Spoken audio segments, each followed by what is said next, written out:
സ്നേഹമില്ലാത്ത ജീവിതം ഒരു കണക്കിലും പെടില്ല.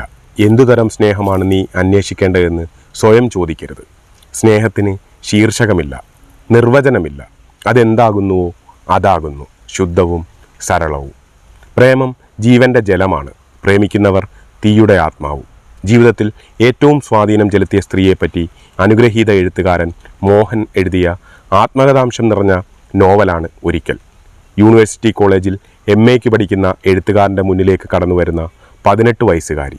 2 സ്ഥലത്തുള്ളവർ, 2 വ്യത്യസ്ത ജീവിത പശ്ചാത്തലമുള്ളവർ. എന്നിട്ടും ഒരിക്കൽ അവർ പരസ്പരം തിരിച്ചറിഞ്ഞ് സ്നേഹിച്ചു.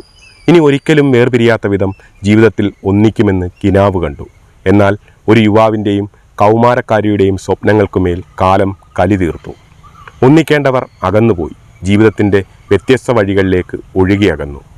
അകലേക്കാൾ അകലെയാകുന്നു നീ, അരികിലേക്കാൾ അരികിലാണ് അത്ഭുതം എന്ന് അവർ ജീവിതം കൊണ്ട് പൊള്ളിയറിഞ്ഞു.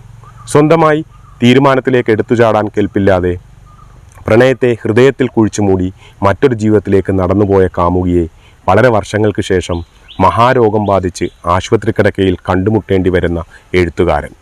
അവരുടെ വേദന നിറഞ്ഞ കണ്ടുമുട്ടലിൽ ആരംഭിക്കുന്ന നോവൽ ഒരു മികച്ച വായനാനുഭവം സമ്മാനിക്കുന്നു.